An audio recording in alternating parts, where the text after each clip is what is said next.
जय हिंद साथियों, स्वागत है आप सबका आपके अपने YouTube channel study smart IQ में। और मैं हूं आपका दोस्त सलीम और आज मैं फिर आपके लिए लेकर आ चुका हूं SSGD 2025 के लिए GK की क्लास। जैसे कि आप सभी को पता है, जो क्लास है कल से स्टार्ट हुई है और इसमें जो है तो हम मोस्ट इंपॉर्टेंट 500 MCQ यहाँ पर डिस्कस करने वाले हैं। और ये जो क्लास है डेली शाम को 7 बजे यहाँ पर पब्लिश होगी और इसका दूसरा दिन है। ठीक है, तो ये हमारी एक नई सीरीज है जिसमें हम अंतिम प्रहार करेंगे। ठीक है, इसी का मैंने नाम ही रखा है इसका अंतिम प्रहार। ठीक है, क्योंकि हमारे पास अब ज़्यादा दिन नहीं बचे हैं, क्योंकि हमारे पास अब 4 तारीख से ये एग्ज़ाम है। ठीक है, 4 फरवरी से जो है ये एग्ज़ाम है।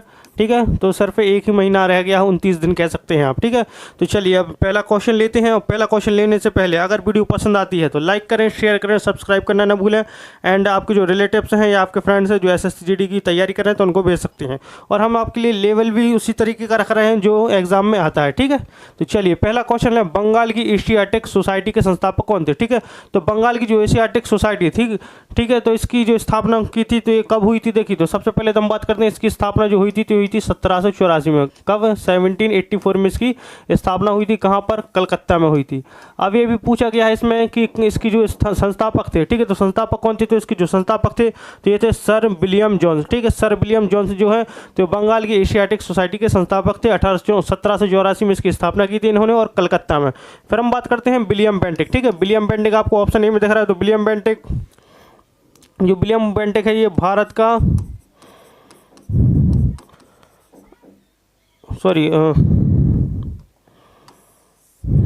जो विलियम बेंटिक है, ठीक है, ये बंगाल का अंतिम गवर्नर जनरल, बंगाल का अंतिम गवर्नर जनरल एंड भारत का पहला, ठीक है, भारत का पहला गवर्नर जनरल था ये। ठीक है, तो बंगाल का अंतिम गवर्नर जनरल था विलियम बेंटिक और भारत का पहला गवर्नर जनरल था। विलियम बेंटिक वही है जिसने जो है तो इसने जो है 1829 में, ठीक है, 1829 में सती प्रथा पर रोक लगाई थी। किस पर? सती प्रथा। ठीक है, सती प्रथा पर रोक लगाई इसने, यानी इसको प्रतिबंध किया। इसके अलावा इसने जो है 1830 में ठगी प्रथा जो चलती थी, ठीक है, ठगी प्रथा, तो ठगी प्रथा को भी जो है इसने बंद किया। ठीक है, ठगी प्रथा को भी इसने प्रतिबंध कर दिया, बंद कर दिया था। फिर हम बात करते हैं एनी बेसेंट की। ठीक है, तो एनी बेसेंट कौन है? तो ये एक आयरिश महिला थी। कौन सी आयरिश महिला थी? ये आयरलैंड से आई थी। ठीक है, ये एक आयरिश महिला थी एनी बेसेंट। और जो एनी बेसेंट है, ठीक है, ये INC की अध्यक्ष भी रह चुकी हैं। INC की अध्यक्ष बनी थी एनी बेसेंट। कब? तो ये बनी थी 1917 का सेशन था। ठीक, 1917 का सेशन कलकत्ता में। कहाँ पर? कलकत्ता में जो है तो यहाँ पर ये अध्यक्ष बनी थी। और ये जो एनी बेसेंट, ठीक है, तो ये जो है तो ये पहली महिला भारतीय राष्ट्रीय कांग्रेस यानी INC इंडियन नेशनल कांग्रेस की अध्यक्ष थी, ठीक है, ये पहली थी। और एनी बेसेंट तो इन्होंने जो है तो 1916 में मद्रास में होम रूल लीग, ठीक है, तो होम रूल लीग की स्थापना की थी इन्होंने मद्रास में। ठीक है, इससे पहले जो होम रूल लीग की स्थापना की थी तो ये की थी बाल गंगाधर तिलक ने 1916 में। कहाँ पर? ये पुणे में की थी। ठीक है, लेकिन जो 1916 में मद्रास में की थी तो ये एनी बेसेंट ने की थी होम रूल लीग की स्थापना। ठीक है, तो ये सारी चीज़ें आप लिख लेंगे। चलिए नेक्स्ट क्वेश्चन लेते हैं अब। नेक्स्ट है, भारत के राष्ट्रपति में कितनी वीटो शक्तियाँ निषेधाधिकार निहित है? ठीक है, तो भारत के राष्ट्रपति में कितनी वीटो शक्तियाँ तो ये हैं कितनी? 3। ठीक है, तो ये 3 वीटो शक्तियाँ हैं राष्ट्रपति के पास। कितनी? राष्ट्रपति के पास 3 वीटो शक्तियाँ हैं। चलिए नेक्स्ट क्वेश्चन, वर्नाक्यूलर प्रेस अधिनियम का प्रस्ताव किसने दिया? ठीक है, तो देखिए सबसे पहले हम जानते हैं जो वर्नाक्यूलर प्रेस एक्ट है ये है क्या। ठीक है, तो जो वर्नाक्यूलर प्रेस एक्ट था, ठीक है, तो इस पर जो है तो ये इस टाइम पर देखिए सबसे पहले मैं बताता हूँ ये आया कब था। तो आया था 1878 में ये आया। ठीक है, और इसको जो लेकर आए थे ये आया था लिटन। ठीक है, लॉर्ड लिटन इसको लेकर आए थे। तो इसमें जो वायसराय लिटन था तो इसने ऐसी स्थितियाँ दे दी थी कि ताकि जो है भी अगर कोई पत्रिका चलाता है या समाचार पत्र अखबार चलाता है अपना, तो इसमें जो है तो अंग्रेजों की बुराई नहीं लिख सकते आप। अगर वो कोई अंग्रेजों की बुराई लिखता है या अंग्रेजों के खिलाफ आंदोलन के कुछ बातें लिख देता है तो उसको यहाँ पर जो है तो उसका लाइसेंस कैंसिल कर दिया जाता था और उसको जेल भी हो जाती थी। ठीक है, तो ये था। लेकिन ये जो है तो इंग्लिश पेपर्स न्यूज़ थे, ठीक है, इंग्लिश न्यूज़पेपर जो थे इन पर ये लागू नहीं होता था। अगर आप ये कुछ भी छापें सरकार के बारे में, ठीक है, तो इनको कुछ नहीं कहा जा सकता था। लेकिन अगर हिंदी है, मराठी है, किसी और लैंग्वेज का जो पत्रिका है, ठीक है, तो उन पर ये लागू हो जाता था और उसके खिलाफ जो है कार्रवाई होती थी। तो वर्नाक्यूलर प्रेस एक्ट ये लेकर कौन आया था? तो ये आया था लॉर्ड लिटन लेकर आए थे। ठीक है, वायसराय लिटन। और जो वायसराय लिटन है ये भारत का सबसे क्रूर शासक कहा जाता है, ठीक है, सबसे क्रूर शासक है ये। फिर हम बात करते हैं कैनिंग की, ठीक है। तो कैनिंग ये भारत का अंतिम गवर्नर जनरल एंड पहला वायसराय था ये, पहला वायसराय था ये, ठीक है। अंतिम गवर्नर जनरल और पहला वायसराय था भारत का। फिर हम बात करते हैं कैनिंग की, ठीक है। तो इसी के टाइम पर 1857 में क्रांति हुई थी, ठीक है। 1857 की क्रांति इसी के समय हुई थी, ठीक है, इसी के समय हुई थी 1857 की क्रांति। और इसने जो है तो 1857 की जो क्रांति थी, ठीक है, उसको इसने दबा दिया था। फिर हम बात करते हैं डलहौजी की, ठीक है। तो डलहौजी भारतीय रेलवे का जनक, तो भारतीय रेलवे का जनक है। इसने जो है ट्रेन चलवाई थी 1853 में। कब ये 16 अप्रैल 1853 को चली थी पहली ट्रेन, ठीक है, 16 अप्रैल 1853 को बोरी बंदर बम्बई से थाने के बीच में चली थी, ठीक है, थाने के बीच में। और ये जो है ट्रेन ये 34 किलोमीटर चली थी, कितनी, 34 किलोमीटर चली थी। और ये किसने चलवाई थी, चलवाई थी डलहौजी ने, जो कि भारत का गवर्नर जनरल था उस समय, ठीक है, भारत का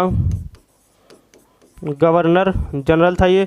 और डलहौजी जिसने हड़प नीति अपनाई, ठीक है, हड़प नीति जिसको व्यपगत का सिद्धांत भी कहते हैं, ठीक है, व्यपगत का सिद्धांत, हड़प नीति और व्यपगत का सिद्धांत भी इसको कहते हैं, जिसको इंग्लिश में अगर हम बात करें तो इंग्लिश में इसको हम कहते हैं क्या, डॉक्ट्राइन ऑफ लैप्स हम इसको कहते हैं। तो इसमें क्या होता है कि अगर कोई राजा है, ठीक है, राजा है, महाराजा है, राजवंश है, ठीक है, अगर उसका कोई पुत्र नहीं है या उसके बाद कोई उनका जो भतीजा तीजा है, कुछ भी है जो राजा बन सकता है, अगर वो नहीं है तो उनको अगर जैसे कोई दत्तक पुत्र ले लेता है, ठीक है, दत्तक पुत्र यानी गोद ले लेता है, तो इस पर उनकी नहीं चलेगी। अगर उनका सगा बच्चा होगा तभी वो गद्दी पर बैठ सकता है, नहीं तो नहीं बैठ सकता। ये था हड़प नीति में, ठीक है। और सबसे पहले हड़पा कौन गया था, तो ये सबसे पहले हड़पा गया था सतारा को, ठीक है, 1848 में हड़पा गया था, 1848 में, ठीक है। और जो हड़प नीति आई थी ये 1848 में ही आई थी और सबसे पहले इसमें सतारा हड़पा गया था। फिर रिपन, तो रिपन भारत का सबसे अच्छा वायसराय, भारत का सबसे अच्छा वायसराय कहा जाता है इसको, ठीक है, वो सबसे अच्छा वायसराय कहा जाता है। हम इसके बारे में बात करते हैं रिपन के बारे में, ठीक है। तो जो वायसराय रिपन था, ठीक है, तो इसने वर्नाक्यूलर प्रेस एक्ट को ख़त्म किया, ठीक है, वर्नाक्यूलर प्रेस एक्ट ख़त्म किया था इसने, एक्ट ख़त्म किया इसने, कब किया था, ये किया था 1882 में। और लेकर कौन आया था, तो ये लिटन लेकर आया था और ख़त्म किया था इसने। फिर इसके अलावा जो है तो इसने हंटर कमीशन की स्थापना की, ठीक है, हंटर कमीशन की स्थापना की थी 1882 में। इसके अलावा जो रिपन है, ठीक है, तो इसने भारतीय स्थानीय स्वशासन की स्थापना की, ठीक है, ये अधिनियम लेकर आया था, भारतीय स्थानीय स्वशासन अधिनियम। इसके अलावा इसने प्रथम कारखाना अधिनियम, ठीक है, ये 1883 में आया था। फिर प्रथम कारखाना अधिनियम लेकर आया, ठीक है, प्रथम कारखाना अधिनियम। तो ये प्रथम कारखाना अधिनियम जो है तो ये कब आया था, तो ये आया था 1881 में। कब, 1881 में। और इसको जो है तो भारतीय स्थानीय स्वशासन का जनक कहते हैं, क्या, भारतीय स्थानीय स्वशासन का जनक कहते हैं रिपन को। और जो प्रथम कारखाना अधिनियम में था, ठीक है, तो इसमें क्या था, तो जो प्रथम कारखाना अधिनियम था इसमें जो 7 साल के बच्चे हैं तो उन पर प्रतिबंध लगा दिया गया था। 7 साल से 12 साल के बीच के जो बच्चे थे जो कारखानों में काम करते थे, ठीक है, तो उनके लिए काम के घंटों में जो आवर्स होते थे, ठीक है, तो उनमें कमी की गई। और जो दूसरे मजदूर थे, जो जवान मजदूर थे 12 साल के ऊपर, ठीक है, तो उनको है दिन में 1 घंटे की छुट्टी भी दी जाती, ठीक, यानी 1 घंटे का रेस्ट दिया जाता था, ठीक है। तो ये है इनके बारे में, तो आप इसको नोट कर लेंगे। चलिए नेक्स्ट क्वेश्चन, अब आगे बढ़ते हैं, पहले इन सबको आप नोट कर लेंगे। नेक्स्ट लेते हैं, नेक्स्ट है पोनुंग, ठीक है, पोनुंग और टप्पू डैश राज्य के लोकप्रिय नृत्य। तो कहाँ के हैं, तो ये जो पोनुंग और टप्पू जो होती है अरुणाचल प्रदेश में मनाया जाता है, ठीक है, अरुणाचल प्रदेश में। नेक्स्ट क्वेश्चन, डूरंड कप, संतोष ट्रॉफी और रॉबर्ट्स कप किस खेल से, तो बहुत ईजी है कि डूरंड कप, संतोष ट्रॉफी और रॉबर्ट्स कप जो है तो ये किससे, ये फुटबॉल से संबंधित है, किससे, फुटबॉल से। नेक्स्ट, निम्नलिखित में से कौन सा मार्ग श्रीनगर और लेह को जोड़ता है, ठीक है, श्रीनगर ये कहाँ पर है, तो ये पड़ता है जम्मू एंड कश्मीर में, और जो लेह है तो ये पड़ता है लद्दाख में, ठीक है, लद्दाख में। अब ये कौन सा मार्ग है, तो देखिए अगर हम बात करें नाथुला, ठीक है, तो नाथुला जो है तो ये सिक्किम एंड तिब्बत, ठीक है, सिक्किम एंड तिब्बत को जोड़ता है। फिर हम बात करते हैं बारालाचा, ठीक है, तो ये जो जोड़ता है तो ये लाहौल, ठीक है, लाहौल जो कि हिमाचल में है, ठीक है, लाहौल हिमाचल, और लेह लद्दाख, ठीक है, लेह लद्दाख को ये जोड़ता है। फिर हम बात करते हैं जेलेबला, तो जेलेबला ये भी सिक्किम एंड तिब्बत, सिक्किम एंड तिब्बत को जोड़ता है।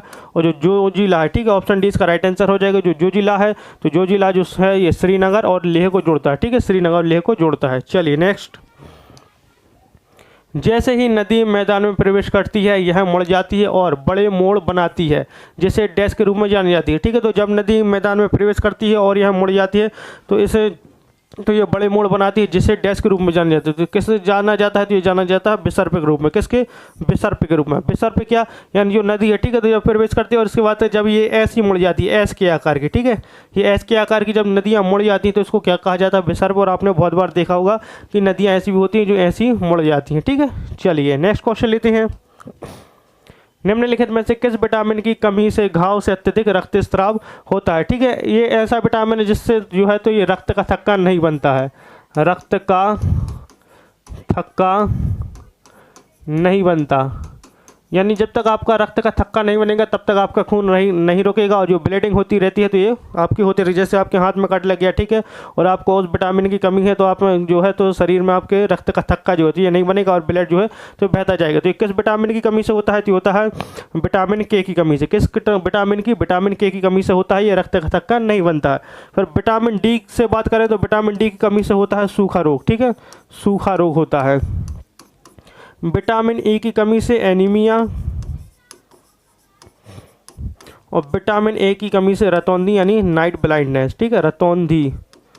तो ऐसे ही बहुत सी बीमारियां होती हैं, लेकिन एक एक बीमारी जो है तो मैंने आपको बता दी विटामिन की कमी से। चलिए नेक्स्ट, सुग्गी भारत के डैश राज्य का एक प्रसिद्ध लोक नृत्य है, ठीक है, तो सुग्गी ये कहाँ का है, तो सुग्गी जो है ये कर्नाटक का लोक नृत्य है, ठीक है, कर्नाटक का। नेक्स्ट क्वेश्चन, निम्नलिखित में से संविधान के किस अनुच्छेद में समानता के अधिकार का उल्लेख किया गया, ठीक है, तो समानता के, तो देखिए अगर हम बात करें अनुच्छेद 22 से 1922, ठीक है, तो ये करता है स्वतंत्रता का अधिकार, ठीक है, स्वतंत्रता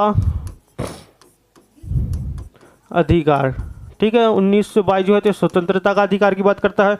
अनुच्छेद 23-24 शोषण के खिलाफ अधिकार, शोषण के विरुद्ध अधिकार की बात करता है ये। फिर हम बात कर रहे हैं अनुच्छेद 14, ठीक है, तो ये करता है समानता के अधिकार का, ठीक है, तो इसका राइट आंसर हो जाएगा ऑप्शन सी, अनुच्छेद 14 से 18 जो है तो समानता के अधिकार का उल्लेख किया गया। फिर 25 से 28 की बात करें तो 25 से 28 करता है धार्मिक स्वतंत्रता का अधिकार देता है ये, ठीक है, यानी आप धर्म देश में किसी भी धर्म को अपना सकते हैं और उसका प्रचार प्रसार ऐसा कुछ कर सकते हैं। चलिए आगे बढ़ते हैं, तो ये सारी चीज़ें लिख लेंगे आप। नेक्स्ट लेते हैं, वित्तीय विधेयक को संसद में पेश होने के कितने दिनों के भीतर पारित किया जाना होता है, ठीक है, तो वित्तीय विधेयक जो एक वित्तीय विधेयक के बारे में एक बात है कि जो वित्तीय विधेयक है, ठीक है, ये सिर्फ जो है ये लोकसभा में पेश होता है, ठीक है, लोकसभा में पेश होता है ये, ठीक है, पेश होता है। इसके अलावा जो है ये वित्तीय विधेयक है ना, तो वित्तीय विधेयक को कभी भी जो है ना तो राज्यसभा में पेश नहीं किया जा सकता है जब तक उसमें संशोधन न किया जाना हो। सिर्फ लोकसभा में पेश होता है, राज्यसभा में ये कभी पेश नहीं होता। तो ये कितने दिनों के भीतर पारित करना होता है, तो अगर पेश कर दिया, ठीक है, तो इसके 75 दिनों के अंदर अंदर जो है तो इसको पारित करना होता है, ठीक है, वित्तीय विधेयक को। नेक्स्ट क्वेश्चन, दक्षिण गंगोत्री कहाँ स्थित है, ठीक है, तो दक्षिण गंगोत्री, ठीक है, तो जो दक्षिण गंगोत्री है तो ये कहाँ पर स्थित है, तो ये है, ठीक है, ये है अंटार्कटिक में, ठीक है, अंटार्कटिक में है और ये एक अनुसंधान केंद्र है भारत का दक्षिण गंगोत्री, ठीक है, कहाँ पर, अंटार्कटिक में है ये। नेक्स्ट, निम्नलिखित में से कौन सा राज्य का निर्देशक सिद्धांत है, ठीक है, तो राज्य का निर्देशक सिद्धांत कौन सा है इनमें से, तो इनमें से जो राज्य का निर्देशक सिद्धांत है यह है ग्राम पंचायतों का गठन, ठीक है, राज्य के निर्देशक सिद्धांत में ये दिया हुआ है। और जो राज्य का निर्देशक सिद्धांत, ठीक है, यानी राज्य की नीति निर्देशक सिद्धांत ये कहाँ से लिए गए हैं, इनका जो विचार लिया गया है ये लिया गया आयरलैंड से। कहाँ से, आयरलैंड से इसका विचार लिया गया और ये जो है तो इसमें भाग 4 में दिए हुए हैं, ठीक है, भाग 4 में जो है तो वो राज्य के नीति निर्देशक तत्वों के बारे में उल्लेख किया गया है और ये अनुच्छेद 36 से, ठीक है, अनुच्छेद 36 से लेकर 51 तक दिए हुए हैं राज्य के नीति निर्देशक तत्व, ठीक है। चलिए नेक्स्ट, ड्यूस शब्द किस खेल से संबंधित है? तो ड्यूस शब्द किस खेल से संबंधित है? तो ये बहुत ही ईजी है, ये हर बार क्वेश्चन में पूछ जाता है और प्रीवियस ईयर का कोई भी क्वेश्चन देखेंगे तो वहाँ पर आपको पेपर में मिल जाएगा। तो ये संबंधित है टेनिस और बैडमिंटन से, टेनिस एंड बैडमिंटन से। नेक्स्ट, लोनार झील डैश राज्य में स्थित है, ठीक है। तो लोनार झील कहाँ स्थित है? तो लोनार झील जो है तो एक क्रेटर झील है पहली बात तो, ठीक है, क्रेटर झील है ये, और जो है ये उल्कापिंड के, ठीक है, कई सदियों पहले भारत से एक उल्कापिंड टकरा है, ठीक है, उल्कापिंड टकराने से जो है ये लोनार झील बनी थी। और ये कहाँ पर स्थित है? तो ये महाराष्ट्र में स्थित है। कहाँ पर? महाराष्ट्र में स्थित है लोनार झील, और इसका जो पानी है ये खारा है, ठीक है, खारे पानी की ये झील है और उल्कापिंड के टकराने से ये बनी थी, जिसको क्रेटर झील भी कहते हैं हम। नेक्स्ट, निम्नलिखित में से कौन सी नृत्य शैली दक्षिण भारत से संबंधित नहीं है? ठीक है, तो दक्षिण भारत से यानी साउथ इंडिया से संबंधित नहीं है। तो देखिए, कथक, भरतनाट्यम और मोहिनीअट्टम जो है तो ये कहाँ के हैं? तो ये दक्षिण भारत के हैं, साउथ इंडिया के। लेकिन कथक जो है तो उत्तर भारत का है, यानी उत्तर प्रदेश का है, ठीक है, उत्तर प्रदेश का। तो इसका राइट आंसर हो जाएगा कि नृत्य जो कथक नृत्य शैली है, ठीक है, ये दक्षिण भारत से संबंधित नहीं है। हम बात करें कथकली की, ठीक है, तो कथकली जो कि केरल में होता है, ठीक है, केरल का शास्त्रीय नृत्य। भरतनाट्यम भी केरल का, भरतनाट्यम तमिलनाडु का शास्त्रीय नृत्य, एंड मोहिनीअट्टम ये केरल का शास्त्रीय नृत्य है, ठीक है। फिर इसके बाद हम बात करते हैं हमारे देश में कितने 8 शास्त्रीय नृत्य, कितने 8 शास्त्रीय नृत्य हैं। तो 4 की तो बात यहाँ हो गई, कथकली, कथक, भरतनाट्यम और मोहिनीअट्टम। इसके बाद आ जाता है सत्रिया, ठीक है, सत्रिया। सत्रिया कहाँ पर होता है? ये होता है असम का शास्त्रीय नृत्य है ये। कुचिपुड़ी, तो कुचिपुड़ी जो है तो कहाँ का शास्त्रीय नृत्य है? तो ये है आंध्र प्रदेश का, ठीक है, आंध्र प्रदेश। फिर इसके बाद आते हैं ये 2 आपको याद रखने के लायक ही नहीं, ठीक है, मणिपुरी जो कि मणिपुर का है क्योंकि बहुत इजी है, मणिपुरी मणिपुर, एंड ओडिसी ओडिशा, ठीक है, ओडिसी ओडिशा। तो आपको सिर्फ जो है तो कितने, ये आपको सिर्फ 6 जो नाट्य शास्त्रीय नृत्य इनको याद रखना है। इन दोनों को तो आप याद रखेंगे भी नहीं, तो ये आपको राइट आंसर में मिल जाएंगे क्योंकि मणिपुरी मणिपुर से और ओडिसी ओडिशा से, ठीक है। चलिए नेक्स्ट, भारत का राष्ट्रीय युद्ध स्मारक कहाँ स्थित है? तो भारत का राष्ट्रीय युद्ध स्मारक जो है तो ये है नई दिल्ली में, ऑप्शन ए। नेक्स्ट, 1989 में राष्ट्रीय ग्रामीण रोजगार कार्यक्रम को डैश में विलय कर दिया गया था, ठीक है। तो जो राष्ट्रीय ग्रामीण रोजगार योजना है तो किस में विलय कर दिया गया था? तो ये किया गया था जवाहर रोजगार योजना में, ठीक है, जवाहर रोजगार योजना में, जो कि राजीव गांधी ने स्टार्ट की थी, ठीक है, राजीव गांधी जो कि हमारे प्रधानमंत्री थे उस समय, राजीव गांधी द्वारा ये स्टार्ट की गई थी, ठीक है। इंदिरा आवास योजना तो ये 1985 में। फिर ग्रामीण भूमिहीन रोजगार गारंटी कार्यक्रम तो 1983 में, एंड रोजगार आश्वासन योजना तो ये 1993 में स्टार्ट की गई थी, ठीक है। तो ये ऐसे सन भी पूछ लिया जाता है, तो इन चारों के सन आप याद रखेंगे, ठीक है। जवाहर रोजगार योजना जो कि 1989 में राष्ट्रीय ग्रामीण रोजगार कार्यक्रम में शामिल हो गई थी। नेक्स्ट क्वेश्चन लेते हैं, आगे बढ़ते हैं।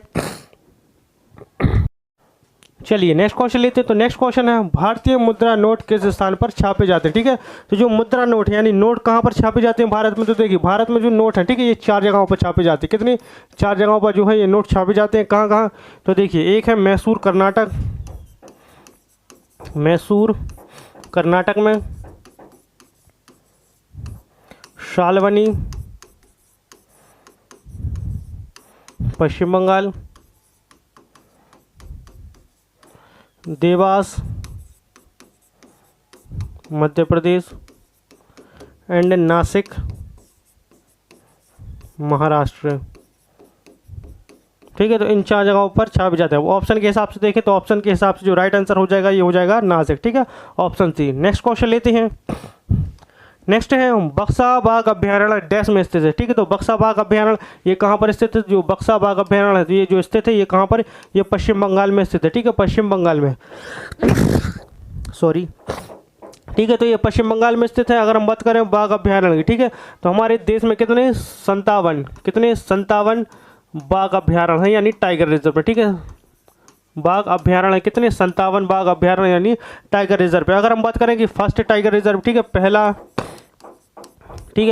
बाघ अभ्यारण्य, ठीक है, तो पहला बाघ अभ्यारण्य कौन सा है? तो ये जो पहला बाघ अभ्यारण्य था देश का तो ये था जिम कॉर्बेट। ठीक है, जिम कॉर्बेट जिम कॉर्बेट बाघ उद्यान अभ्यारण्य जो है, ठीक है, ये भारत का पहला अभ्यारण्य था जो 1934 में बना था। कब? 1934 में। फिर इसके बाद पूछा जाए कि लेटेस्ट यानी सबसे नया बाघ अभ्यारण्य, ठीक है, सबसे नया बाघ अभ्यारण्य की अगर हम बात करें तो ये है रातापानी बाघ अभ्यारण्य, ठीक है, रातापानी बाघ अभ्यारण्य, जो कि कहाँ पर स्थित है? जो कि स्थित है मध्य प्रदेश में। कहाँ पर? मध्य प्रदेश में। और ये अभी 2024 में ही बना है। कितने? कब? 2024 में बना है। अगर पूछ जाए कि भारत में सबसे ज़्यादा बाघ अभ्यारण्य कहाँ है, तो सबसे ज़्यादा बाघ अभ्यारण्य जो है, ठीक है, तो ये कहाँ पर है? तो ये है मध्य प्रदेश में, ठीक है। मध्य प्रदेश में जो है सबसे ज़्यादा बाघ अभ्यारण्य कितने? यहाँ पर 8 बाघ अभ्यारण्य है। जो 8वां बाघ अभ्यारण्य था, ठीक है, मध्य प्रदेश का, ये रातापानी बाघ अभ्यारण्य था, ठीक है। रातापानी बाघ अभ्यारण्य जो है तो मध्य प्रदेश का जो है 8वां बाघ अभ्यारण्य था। और सबसे ज़्यादा बाघ अभ्यारण्य जो है तो ये कहाँ पर है? ये मध्य प्रदेश में। और मध्य प्रदेश को टाइगर स्टेट, ठीक है, टाइगर स्टेट के नाम से भी जाना जाता है यहाँ पर, क्योंकि सबसे ज़्यादा बाघ अभ्यारण्य अगर हम बात करें 785 बाघ है, ठीक है।